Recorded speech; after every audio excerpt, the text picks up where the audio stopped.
OnePlus কথাটি শুনলেই প্রথমে আমাদের মাথায় যেটা আসে সেটা হচ্ছে গ্রিন লাইন।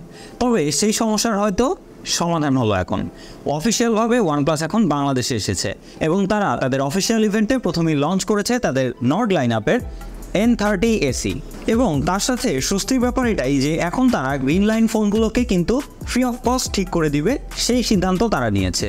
তো বলাই যাচ্ছে গ্রিন লাইন নিয়ে যাদের মাথা ব্যথা ছিল এখন থেকে আশা করি সেটা আর হচ্ছে না বাংলাদেশের মানুষের। তো এই N30 এসি ফোনটি লঞ্চ হওয়ার পরে কিন্তু বাংলাদেশের মানুষের কাছে খুবই জনপ্রিয় হয়ে উঠেছে এই ফোনটি, কারণ এর প্রাইজিং এবং এই প্রাইজে দেওয়া এর সব স্পেসিফিকেশন মাত্র 15,999 টাকায় অফিসিয়াল প্রাইজে এখন পাওয়া যাচ্ছে এই N30 এসি। তো বেশি কথা না বলে চলুন ভিডিও শুরু করা যাক। বরাবরের মতো আমি মোহাম্মদ শিবলি হোসেন এবং আপনারা দেখছেন mister Shibli YouTube channel. So let's start the video.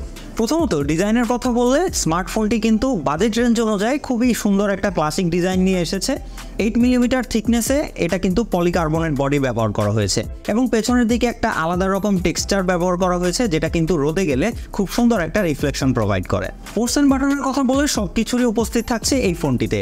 Type-C port তার সাথে ব্যবহার করা হয়েছে 3.5mm অডিও জ্যাক এবং সেকেন্ডারি নয়েজ ক্যান্সেলেশন এবং ঠিকঠাক পজিশনে এর পাওয়ার বাটন এবং ভলিউম প্লাস মাইনাস এবং পাওয়ার বাটনেই থাকছে সাইড মাউন্টেন ফিঙ্গারপ্রিন্ট, যেটা মোটামুটি বাজেট রেঞ্জ অনুযায়ী যথেষ্ট ফাস্ট। ডিসপ্লে হিসেবে ফোনটিতে ব্যবহার করা হয়েছে একটা 6.72 ইঞ্চির LTPO IPS 90Hz রিফ্রেশ রেটের ডিসপ্লে এবং তার সাথে কালার রিপ্রোডাকশনও কিন্তু বেশ ভালো ছিল এই ডিসপ্লেটির এবং তার সাথে ভালো ব্রাইটনেস থাকা ইনডোর এবং আউটডোরে কোথাও তেমন একটা স্ট্রাগল করতে হবে না আপনাকে এই ফোনটির ডিসপ্লে ভিজিবিলিটি নিয়ে। ইউআই হিসেবে ফোনটিতে ব্যবহার করা হয়েছে জনপ্রিয় সেই অক্সিজেন OS 13.1 এবং তার সাথে Android 14 থাকছে এই ফোনটিতে এবং সেক্ষেত্রে বলা যায় ইউআই এক্সপিরিয়েন্স কিন্তু যথেষ্ট ভালো ছিল এই ফোনটি ব্যবহার করে।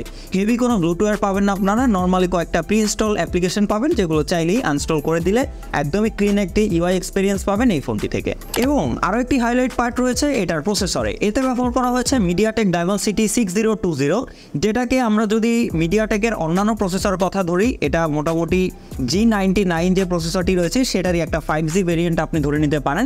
তো বলাই যাচ্ছে অ্যারাউন্ড 16,000 টাকা বাজেট রেঞ্জে একটা G99 প্রসেসর পাওয়া কিন্তু বেশ ভালো একটা ব্যাপার, কারণ আমরা মোটামুটি 25,000 টাকা সামথিংয়ের বাইরে থেকে প্লাস অনেক ফোনেই কিন্তু দেখেছি যে এই G99 প্রসেসরটা ব্যবহার করতে। সো সেখানে আপনি মাত্র 16,000 টাকা বাজেট রেঞ্জে G99 প্রসেসর পেয়ে যাচ্ছেন, এটা বেশ ভালো একটা ব্যাপার এই ফোনের ক্ষেত্রে।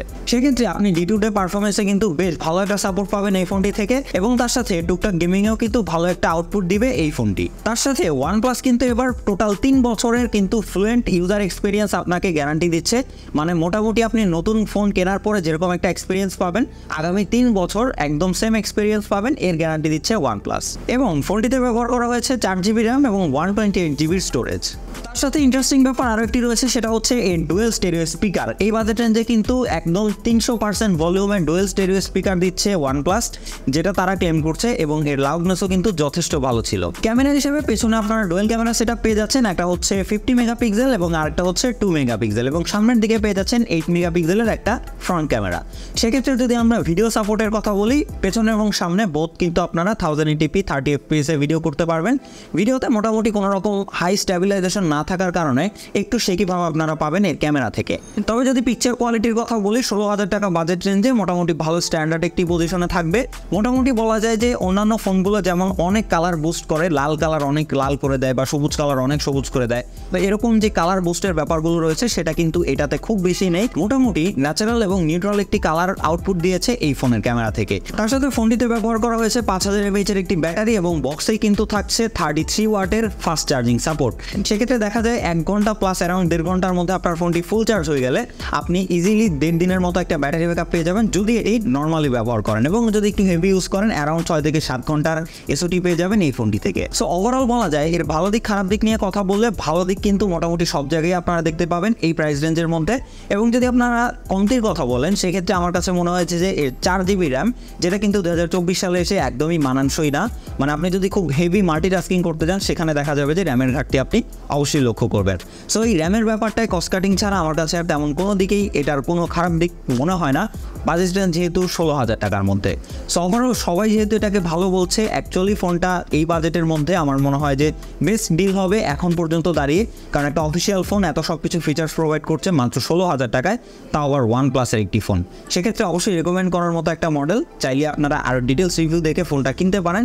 সো আজকের ভিডিও পর্যন্তই, দেখা হচ্ছে নেক্সট কোনো ভিডিওতে। সেই পর্যন্ত সবাই ভালো থাকবেন, সবাই সুস্থ থাকবেন, খোদা হাফেজ।